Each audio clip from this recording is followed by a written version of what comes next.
So my name is Sarah Little. I am a journalist. I am a poet, a writer, an author, a social entrepreneur. And during quarantine, I have been working on creating a digital platform where young women and girls can express themselves freely. And that's kind of what my focus has been. And what's that called? It's called More to Her Story. Yes, more to her story. That's awesome. Yeah. And I can talk a little bit about how More to Her Story came about, if that would be helpful. Yeah, I would love to hear that. I mean, it sounds like you were like having your toe in so many different things, being an author, being a model, and all this amazing stuff. So do you want to start off by talking about your nonprofit? It's a nonprofit, right? It's not officially a nonprofit. No, Okay. It's a platform right now. Okay. Where we're partnering with different nonprofits and organizations, highlighting different girl issues. Yeah. So, yeah. Do you want to start with that, or kind of how that even came about? Yeah, for sure. So I forgot to mention that I also model, and I was living in Chicago. I was studying documentary filmmaking, and I was modeling in school. Not in school. I was not going to modeling school. I was just modeling. On the side. I was like, that came out a bit.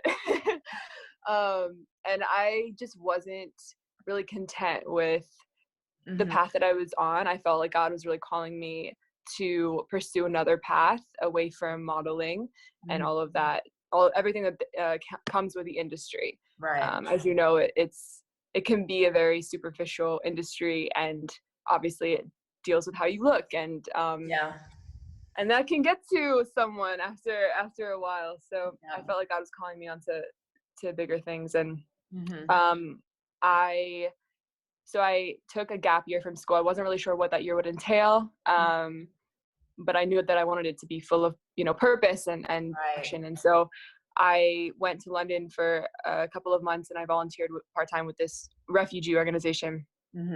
And during that time that I was in London, it was the fall of 2017. So it was one of the heights of the Syrian civil war. And the images that we were seeing on the media, I don't know if you remember, Letty, but like this was like a very pivotal time in the refugee crises. And like the images that we were being bombarded with as the public were just horrendous. And what were some of the images, or can you describe the feel too? I don't know if you remember the image of 3-year-old Alan Kurdi, the Syrian boy who got washed up on the shore. I think he was coming like from Turkey to Greece or something, but it was just like his lifeless body was just photographed on the beach, and that gained international attention. And so those are the kinds of images. And then the Rohingya crisis happened, and all of these people from Myanmar started fleeing and coming into Bangladesh, and those stories were crazy. So that's the kind of stuff that I was seeing on the media during that time. And I felt this very strong urge to want to talk to people who had actually lived through war and displacement. I didn't want to just see any more like photos of people like dead bodies or anything like that. I just wanted to actually talk to them and hear their stories. So I got in touch with this organization in Jordan, which is one of the countries most affected by the Syria crisis. And the CEO is a friend, family friend. So he granted me access into Zaatari camp. So I flew to Jordan, and I was hosted there by this organization, and I got access into the camp, which is home to 80,000 Syrian refugees. And I ended up spending like almost 3 months in Jordan, commuting to and from Amman, the capital, to Zaatari camp, and hearing stories from girls and young women who had been displaced and who were living in these conditions. And their stories really, really astounded me. And I realized like there was so much more to their stories than what I really, or anyone really, could see on the surface. Oh, did you go to Syria for basically to be in the middle of the war and just kind of understand it better? Or did you think about the girls that were out there that you could help? Well, I didn't actually go to Syria during the war. Yeah. So I was in Syria right before the war, a few months before. And I had lived in the Middle East when I was a kid. I lived in Qatar when I was a kid. So I'd always had like a heart for the Middle East. But I was in Jordan, during the war, and I wanted just to hear their stories, like firsthand accounts from these girls. And I felt like I wanted to hear it from girls specifically so that we could relate to each other. And yeah, and not only, and being in Jordan, beyond the refugee situation and speaking with refugee girls, I got to know a lot of girls from different places and countries, and just hearing their stories and the realities that they've had to face growing up as a girl in different cultures where women are not, always treated and viewed with the same respect as men. Do you have a specific story that really touches you? I mean, I have many that, touch me in different ways.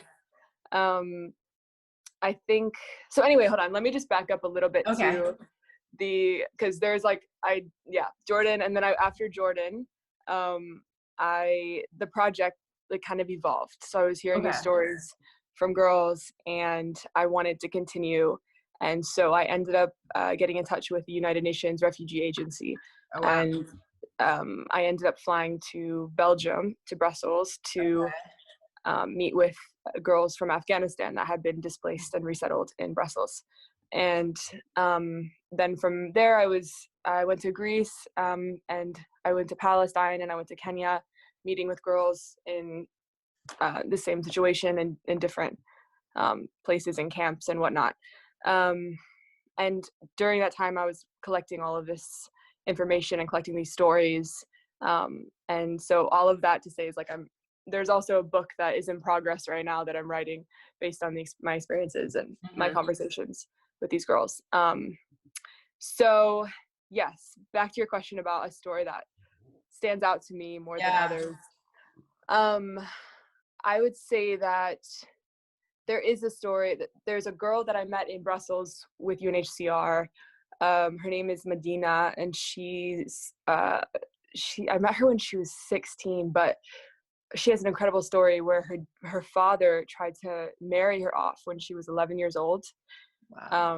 To a 45-year-old man. Dude. And and because it was traditional, it was a custom.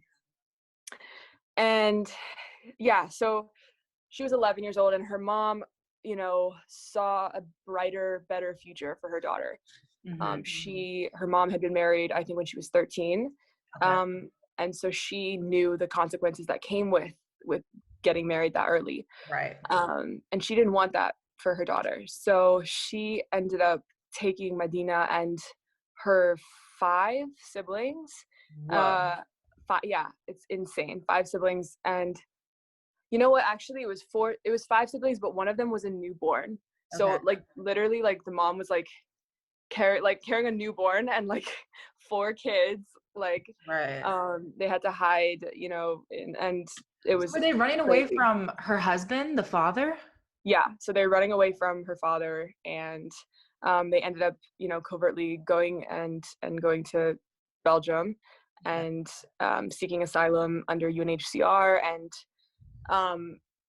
and so that's like a story that really inspires me, because Medina, obviously, and her mom especially, speaking of like strong women and strong mothers. 100%.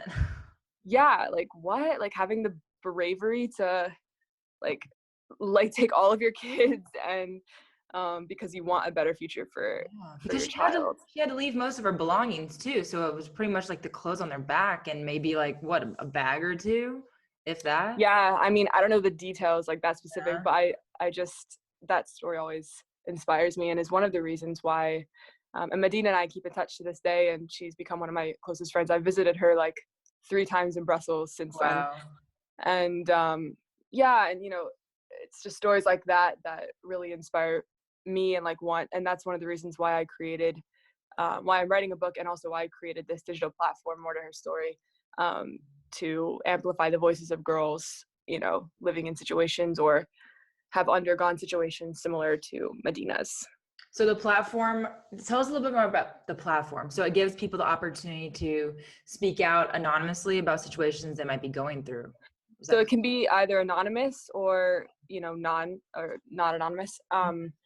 But yeah, so basically More to Her Story is an online platform where young women and girls from all over the world can submit anything they want, whether it's in the form of a poem, a rap, an essay, a short film, a photograph, anything that expresses who they are and what they want the world to know about their lives. So I'm definitely like it's for girls like all over the world. Right. So when you traveled around, did you find girls wanting to share about their story or wanting to talk about stuff and not really knowing how, and that's why you created the platform? So that is definitely a reason why. I definitely heard a lot in my conversations and my travels. I don't have anywhere to express myself and how I really feel, because a lot of issues that you and I would likely be able to talk about in an American culture or society, a lot of those issues are considered taboo in other cultures around the world. So for example, World Menstrual Hygiene Day is coming up this month on May 28th, and we've partnered with Could You Cup, which is an organization that is fighting to end period poverty for girls in Africa. And menstruation and periods are things like that's just not really talked about in a lot of different cultures. Whereas like for us, we're like, oh, I'm on my period today. I don't want to, you know what I mean? Yeah. I was literally Yeah. just talking about that today since I'm on mine. Yeah, but girls like they have to use leaves and things if they don't have sanitation product, or like 1 in 5 girls in India like skip school entirely. Like they drop out of school entirely after they start their periods. And in some places that's actually like 4 in 5 girls drop out of school after starting their periods. So it's just a real big issue that isn't really talked about enough, because a lot of people don't understand the consequences. Right. Yeah. I think a lot of people don't know about that because I didn't even know about that until you literally just said it. Yeah, for sure. There's so many things, and that's one of the reasons like I wanted to create this platform, is because like there's so many things and issues that are not talked about enough, and that I feel like young people in our culture just don't really understand, or they just feel like they can't really relate or empathize because they just don't they don't know that it happens. They don't know that it exists. Right. So yeah. Because people also say ignorance is bliss, but it's good to be educated. So I don't know why I thought about this. I think it's because I was being asked pageant questions and someone said, if ignorance is bliss, then why do people want to seek knowledge? Yeah, it's a good question. But I mean, yeah, without knowledge, I mean, how can we affect change in not just our lives, but other people's lives, if we actually want to affect change, which I think we do, even if we don't say it. I think everybody does. Yeah. Right. Everyone wants to be an agent of change in their own way. Yeah. And another thing that came to my mind when you were talking about going to all these different countries and talking to these girls, what would you say to them? Like, how would you keep them motivated or inspired, or first off, how would you even let them open up to you?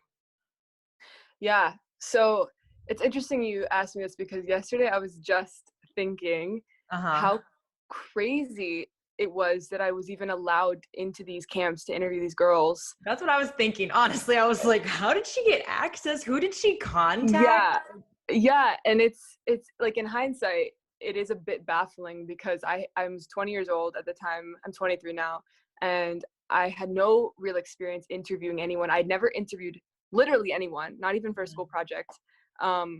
And so the idea of me going into a refugee camp and just interviewing girls about their experiences in their lives, seems a bit crazy.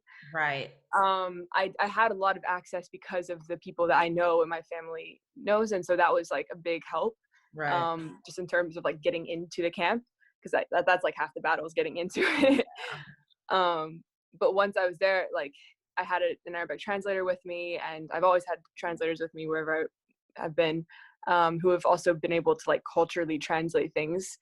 But also, like, for me, I've lived abroad. Like I've lived in different countries, my whole life, kind of traveling and living in different places. And so, other cultures don't really, I don't know the right word, but I never have felt uncomfortable in being in outside of my native culture, because I never felt fully American, because yeah.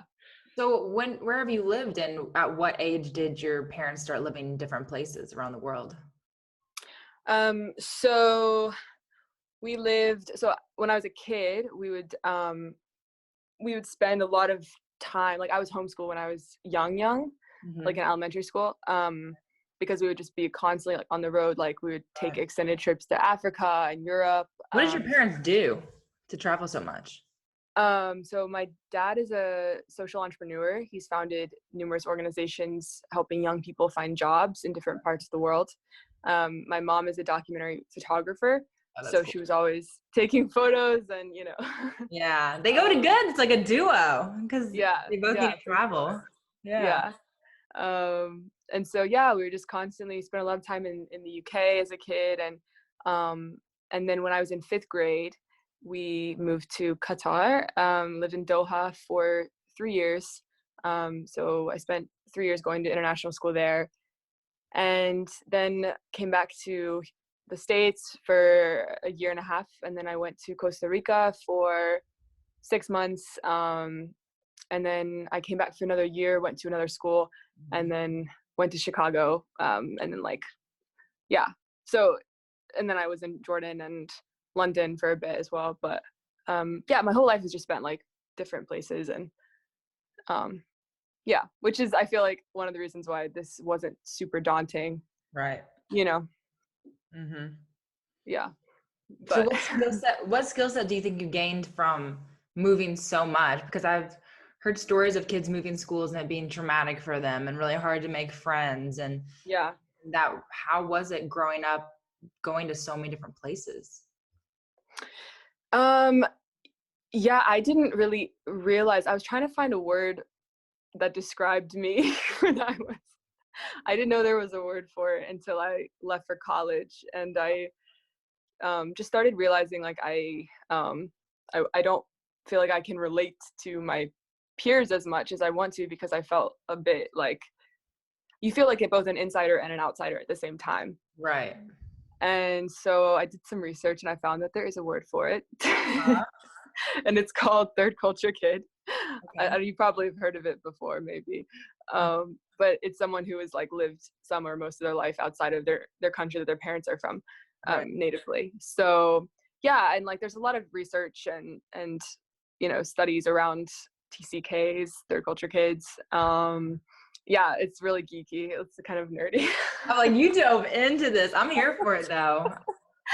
I mean, we can go there if you want, but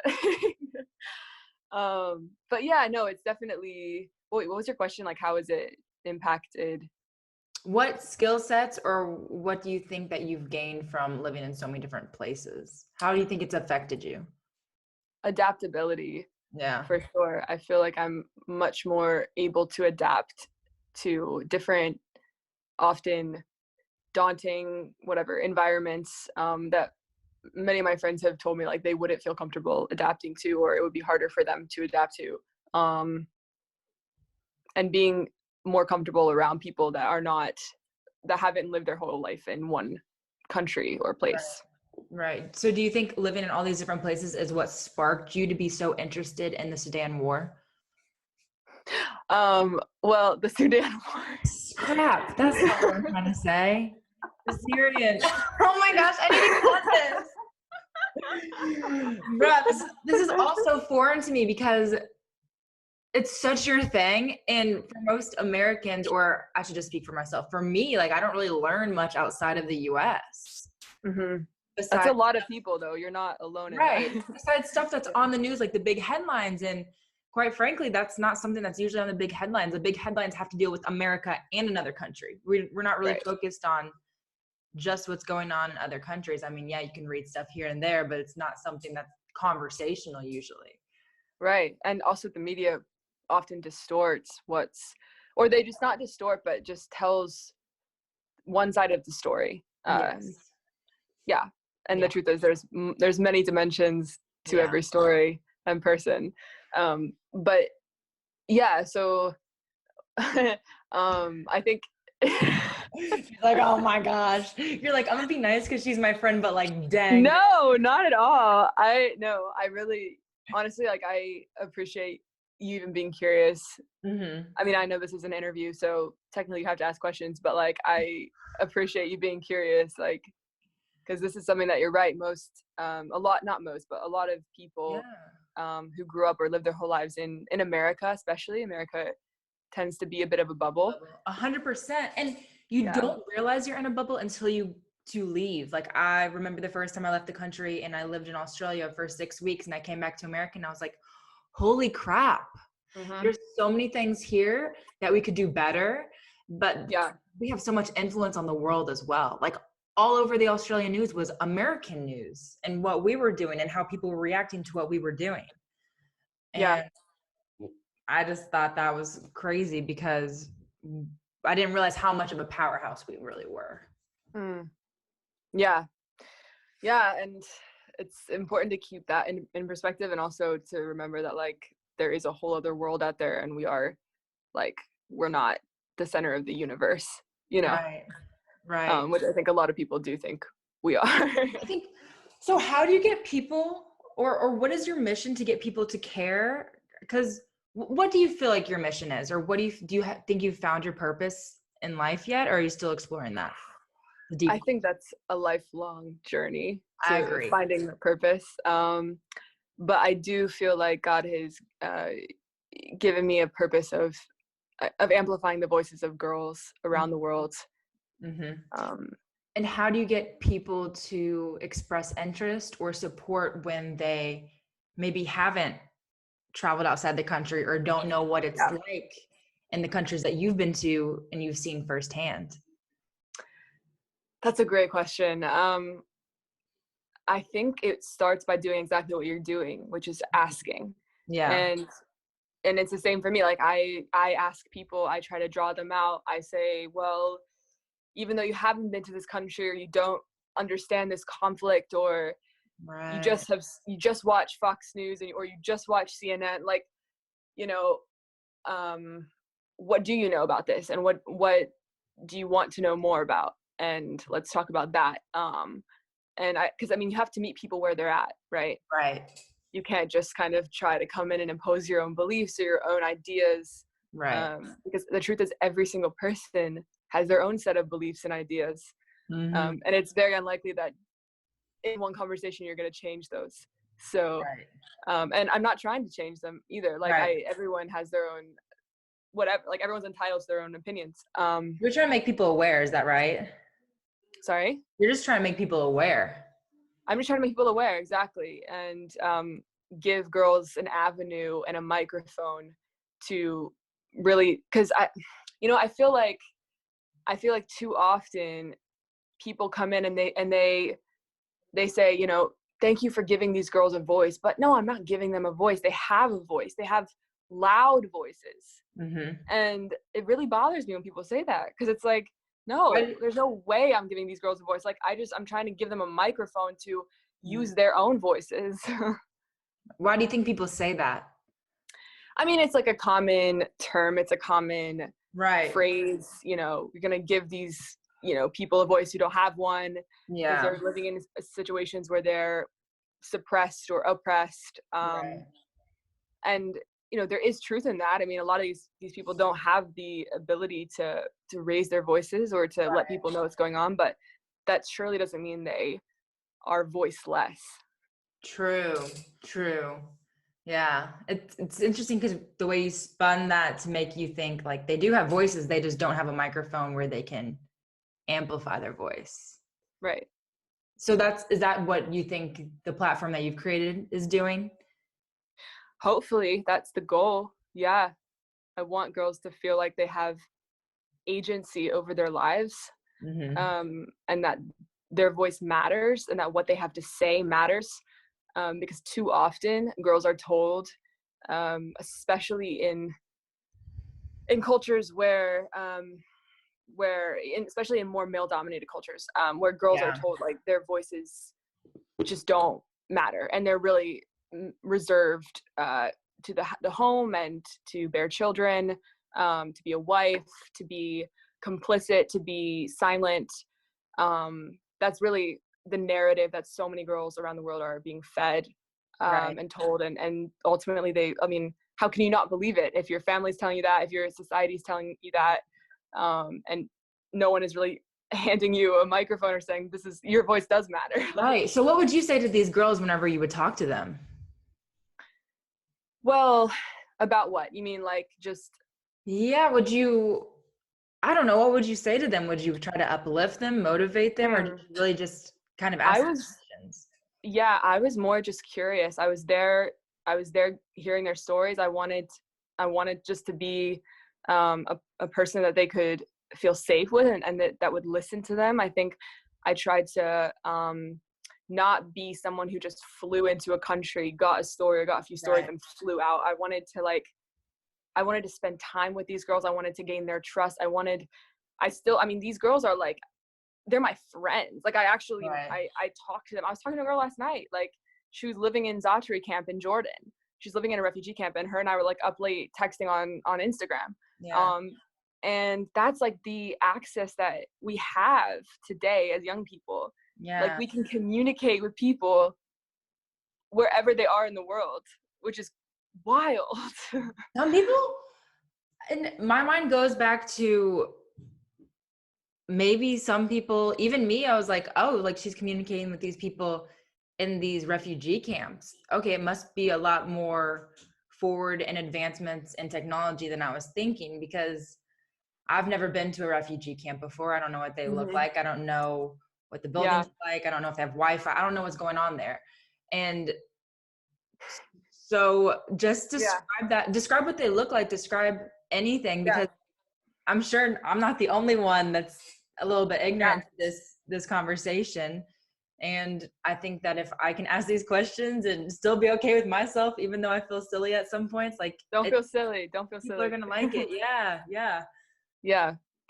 So every camp looks different. Mm-hmm. I've been to a camp I've been to Kakuma camp in Kenya, which houses 200,000 people from all across Africa. Wow. And then I spent some time in Zatari camp, and at its peak, Zatari hosted 150,000 Syrian refugees, but now it's down to 80,000. And those two camps were very different. Mm-hmm. I definitely, and again, it also depends on geography and like where you are. And, an African refugee camp looks a bit different than a Jordanian refugee camp, but in Jordan, the camp, they lived in tented settlements, and it was a functioning house, and they have the basic necessities, and actually the NGOs working in the camps are doing a lot. Mm-hmm. If I can just tell a brief story. Yeah, go ahead. Tell it. Okay. So the first day that I was in Zatari camp, I had no idea really what to ask. Again, like I mentioned, I was just going into this pretty naive. And the first question that I asked this 16-year-old Syrian girl was, what's it like living in a refugee camp? Because I thought that was a pretty basic question. Right. And I was expecting an answer because, I have my own preconceived ideas. Of course. And she said something that completely shocked me. She said, I don't want the war in Syria to end because I want to stay here in Zatari for as long as possible. And I was like, what? I was so floored by that answer. And of course, like she clarified, I don't want people to keep dying and killing each other. It's not that, but she felt this sense of safety and security in a refugee camp that she felt like she has never felt before. Right. And she also said that like back in Syria, the separation of the sexes was very apparent, and she couldn't really interact with boys or young men in her community. Right.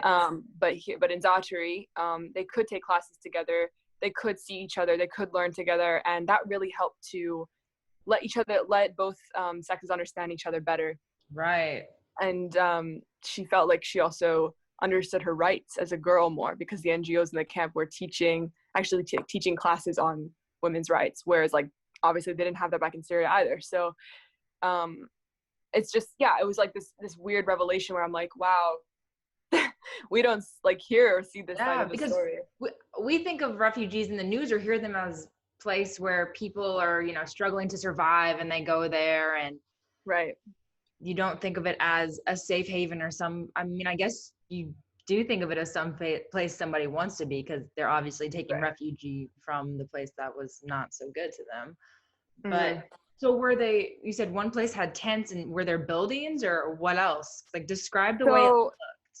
Yeah, so it's very dusty. We're talking about the Middle East. A lot of sand, a lot of dust, a lot of people on bicycles, men on bicycles. Usually girls are not permitted to ride them. And like bicycles that you pedal? Yeah. Okay.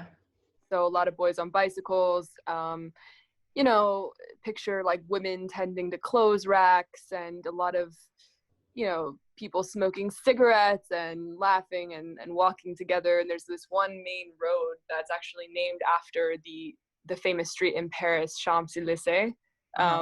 And so that's like their main road, and where like all these little shops are, and it's like a market.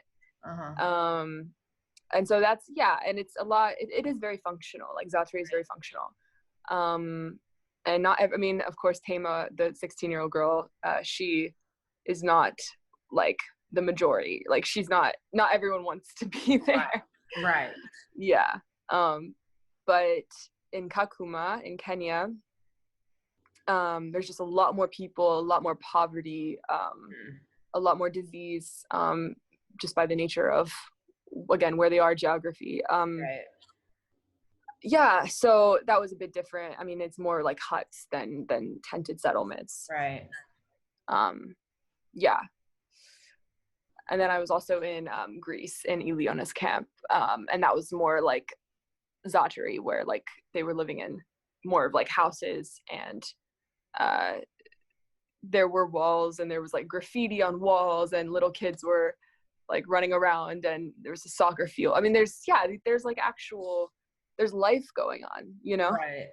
Right. Would you compare the refugee camps to like is it its own kind of settlement almost? Not settlement, but like community, I guess you could say? Yeah, for sure. I mean, it's an enclosed community. You have to have permission to go in and out.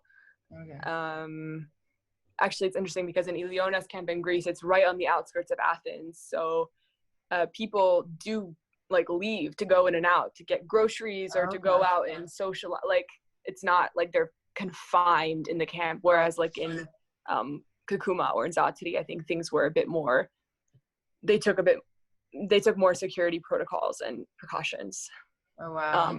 Of like leaving, so it was harder to leave. Yeah. Interesting. So did you go to the places around the refugee camps too, like with people that weren't in the refugee camps, or did you mainly just focus on going inside refugee camps? So when I was in Kakuma, I was like staying in the camp, so I couldn't really leave. And then when I was in Zaatari, I would commute every day to and from Amman. I was living in Amman, which is like an hour drive. And I had like built a life for myself in Amman, so I was like, that's where my life was. And so that's kind of, it just depends, I guess, on where. Right. Interesting. Okay. I'm like trying to piece everything together. Sorry, I'm probably like talking in like just pieces. Like it doesn't. Yeah, no, you're good. I mean, it's all a learning process for someone who doesn't know what's going on or what you've been through and everything that you're trying to create for girls everywhere, even in the US. Like, I'm gonna submit to Yes, you are. Like, I'm on my period now. Yeah. Any guys listening, I know like periods are so cringy for you, but you know, is that still a thing? Like, are guys still grossed out by the idea of periods even today, even in American culture? I think we're starting to normalize it, but I think it still needs to be pushed and normalized. There's a podcast called Call Her Daddy, which normalizes women having sex. And I think that as much as they joke around and goof off, it's very empowering to listen to them tell guys that girls have periods, or hey, girls might have different size vaginas and different size openings and different size this and that. And a lot of men and younger guys listen to their podcast. So they're like, oh, like I shouldn't make fun of a girl because she has that down there. Or, oh, I shouldn't comment on it because any girl can have that. Right. And so do they have the stats on how many guys versus girls listen to their podcast?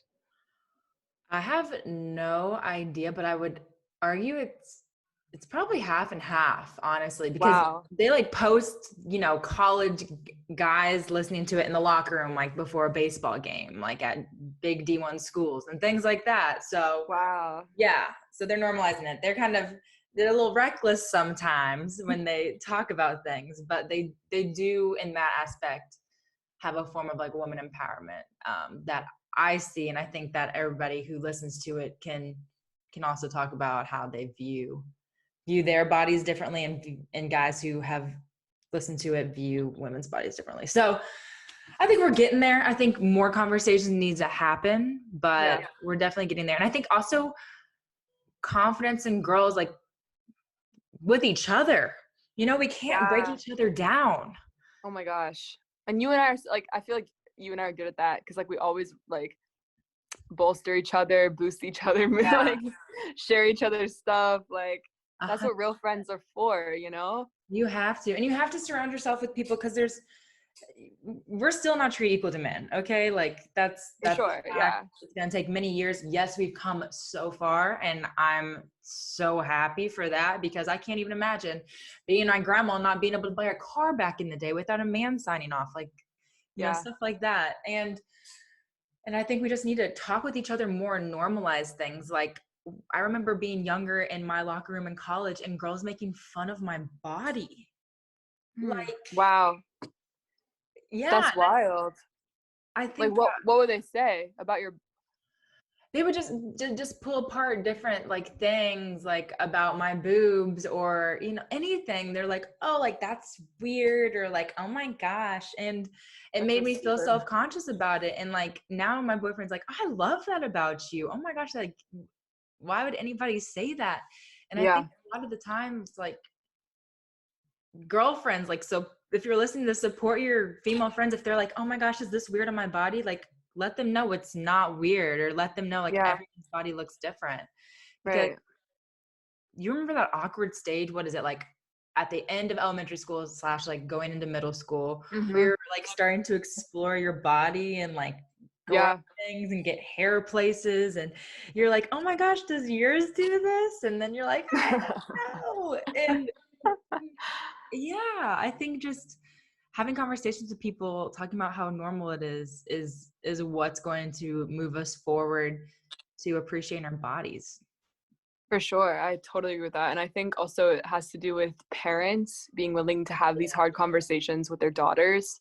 I remember a story from a girl in Zachary who just told me that she didn't know what was going to happen on her wedding night because like no one had prepared her. No one had told her that you have sex with your husband on your wedding night. Right. And so it was like, I mean, she said it was like being raped, right? Because it's like you don't even know what's going to happen. And that was very graphic, sorry. But no, like, it's okay. It's the reality of the situation. Like you don't need to dumb anything down for people to understand the severity of a situation. Yeah. And that's the reality for so many girls because it's, again, like taboo to talk about sex. It's taboo to talk about your body or like, you know, things that happen on your wedding night with your significant other. I mean, like things that we talk about more often, but still not like to the extent that we should be, but we talk about it more often, enough that we're aware, enough that we know what's going to happen, enough that we are like okay about what's going to happen on our wedding night, hopefully. But but I mean, it's just things that, again, we just need to talk about, and mothers and fathers should be talking about this with their kids. Yeah, it's empowering too to know about your body. Oh yeah, for sure. Yeah. And it's okay also, I don't know about you, but I've gone through so many different seasons with my body and like phases where I'll be like, in this season I'm comfortable posting like photo where like it's like an implied nude photo because I'm like I model, and so there's a lot of times when and when I was 18 and 19, like I would be completely comfortable like doing one of those like implied nude shoots. And now at 23, I look back at myself and I'm like, I don't think I would feel comfortable doing that now. And it's not because I don't love my body and I'm not confident in my body, but I just don't, I just don't feel the need to like post that anymore. Like, I just don't know. Well, You know your what I morals and values change. Right. And that's okay. Like you go through different seasons where you think about your body differently. And that's completely normal. What breaks my heart when I hear stories about girls who are in high school and they haven't lost, or even college. And I remember this girl, she was like a freshman and she was talking, she's like, oh my gosh, like I haven't lost my virginity yet. Like everyone's gonna make fun of me. Oh my gosh, the guys make fun of me, like this and that. And she like lost it on like a horrible one night stand with this guy that was a douche to her just because she thought she had to lose it. And and I think it's such a society thing. Like you don't have to lose your virginity ever. Like you don't you could just live your whole life a virgin and it's cool, bro. You could. Cool. Or you could cool. wait till marriage, or you could wait till you find someone you really love. Like there's no age where you have to have sex. Like of course, yeah. And we need to be teaching little girls that being sexy is not about being naked. Yeah. Oh my gosh, like for those of you who are watching, like I'm a virgin and nobody thinks I'm a virgin. Hey. Yeah. Like I tell people that and they are shocked, so shocked. They're like, you're lying. That's not true. And I'm like, you can ask all of my best friends. Like it is 100% true. Like, I haven't had a boyfriend that I've been serious with, and I haven't had someone that I love deeply. And there's nothing that I could see, you know, for the rest of my life yet. And it's something that's very valuable to me because it's something you share one time with somebody. Right. Everybody looks at it differently though. So like if you are having sex and you're loving it and you're loving yourself, like woohoo, go you. I'm all for whatever makes you feel happy. Like you said, you felt comfortable taking nude photos and then you didn't. Like you could also, and they were never completely nude, just to be clear, but nude, but you can have sex and then you don't have to have it, or you can, you know, it's whatever to do with your body. Don't listen to what society tells you or what you think everybody else is doing. It's so good. So good. You and I have had so many conversations about this because we're both like very similar in that way. We're both virgins and like we both are waiting, and like it's like our virginity is important to us because like we consider it, you know, a one-time thing, or like something that's really sacred and like meant to be sacred. And I feel like in our culture that sacredness has really been replaced with just casual, like, and again, there's nothing wrong with that, but like totally fine. Like pleasures. And people are like, oh my gosh, you don't want to have sex? Like, yes, of course. Of course I do. Like, what do you mean? Like, girl, you know. Anyways, but it's not about the feeling in the moment. It's about the longevity of the situation and the impact to my soul. Right. And it's about making the choice. Like everyone has the right to make their own choice about if they want to wait, if they don't want to wait. Totally up to you. It doesn't matter. But yeah. That's it. But whatever. We're just trying to empower whoever needs to hear this and whoever wants to. And we're gonna kind of finish off talking more about your platform. I also love, sorry, totally off topic from where I was about to go, but you were talking about why you started modeling again and about how you wanted to be a voice through your modeling, kind of. Or what was it that you said about modeling and also doing I think I just decided that I wanted to do modeling a bit differently in terms of I guess just not taking it, for me personally, not taking it as seriously as I once did, and using my platform, you know, like modeling or not, like just using my platform for a purpose, a bigger purpose. And modeling can obviously be a part of that purpose. I have still a ton of friends who model full time, who are professional models, who are like super models, and that's great. Like totally, all respect. It's just not really, I guess, like who I am anymore. You know what I mean? Like it's I can still do it and have fun, and I still enjoy it. But it's not how I define myself anymore, and it's not my highest priority in life. Yeah. I feel like you said something too about how you're using it to amplify your platform to do good. I wouldn't say that I'm using modeling necessarily to do that. Okay. Yeah, I think modeling can be used as an avenue for whatever you want. Right. There are plenty of models that are using their platforms for good, but Right. modeling is just not, I guess, how it used to be at one point, like how I define myself and how others viewed me and defined me. And like, that was, We're going down a whole huge route. Like, dude, crazy. yeah. Keep going. I mean, you and I can talk for days, but like, it just wasn't, it was an ego boost for sure, but it wasn't like who I was or who I am at the core. And I knew that. And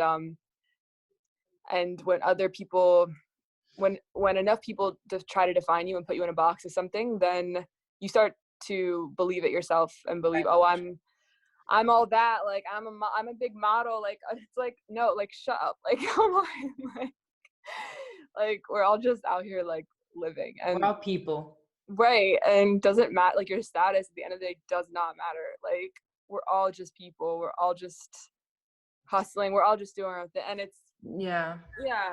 Didn't you also delete your Instagram? For like a second. I've deleted it multiple times for a second, but I have it back now. Okay. For some reason, I thought you used to have like 11,000 followers, and you just... Oh, I did, yeah, but then I deleted it again. I think that was just part of like, I needed to cleanse and like realize that I am not defined by the amount of followers I have or like what, my Instagram looks like. Like, it's so ridiculous, man. It is. I used to be so caught up in it. Like, in college, especially when I was trying to gain my following, I was like, I have to post at this time. I have to edit this and do this. And it was, looking now back, I just like literally do not care. Like, it's whatever. I mean, I want to use it for a purpose, though. I want to use it for good. Like, if I'm going to have a platform, I might as well make it worthwhile. Yeah. But again, like, follower count, like count doesn't matter. No. And I think young girls especially need to understand that when their worth feels tied to the amount of likes that they get. And especially models. I mean, people think that models are the most secure people in the world because they're literally judged off of how they look. And like, yeah, I mean, confidence, yes. I know a ton of models who are confident, but I also know a ton of models who are not. And it's like, I mean, I don't know. It's just like this it's like a perception. It's a facade. Yeah. A lot of images aren't the whole story, pretty much. And there's more to her story, bro. There's more to her story. Plug to the platform. I love how you created that, and I love how you took initiative to just get it started. The website looks really nice. Did you design it? Thanks, G. Yeah, it took me like a few weeks, but yeah. I was about to say, it looks like, I was like, wow, this is good. I was like, did she hire someone or did she do this herself? Yeah, girl. Thanks. So what is your ultimate goal for, why am I blanking right now? But your website. What is the ultimate goal for it? For the platform. Yes. To amplify and raise the voices of girls, to what we were talking about before, to give girls a microphone, to express themselves freely, to not live under any constraints or restrictions.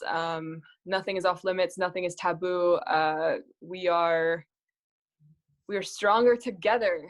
And as Malala, one of the bravest girls of all time, just to quote her real quick, shout out Malala. She said, when the whole world is silent, even one voice becomes powerful. And I truly believe that. Okay, crap. I mean, should we stop the podcast? That was awesome. I was going to ask you, like, where do you see the platform in 5 years? But that was good. Hey, we can end it there. It's cool with me. But. Okay, let's end it there for now. And then hopefully we'll have you back on. But like, quickly, where do you see the platform in 5 years? To be honest, like, I don't know. That's my honest answer. Yeah, I'm kind of taking it one day at a time. some big things are coming, though. I'm really excited about some partnerships that are forming right now with some big, great organizations that are doing work to advance gender equality. So I'm really excited about that. And I'll keep you posted. That's what I like to hear. Whoa, I just got a little too aggressive there, but you drink that water, girl. Anyways, thank you so much for coming on here and enlightening me about what is going on in refugee camps and what they even look like or are like and where they're located and what's going on, because I was very naive to pretty much everything that you were talking about. I'm going to be honest. Like, I've read it in the news, but I don't understand what it's like to go in there.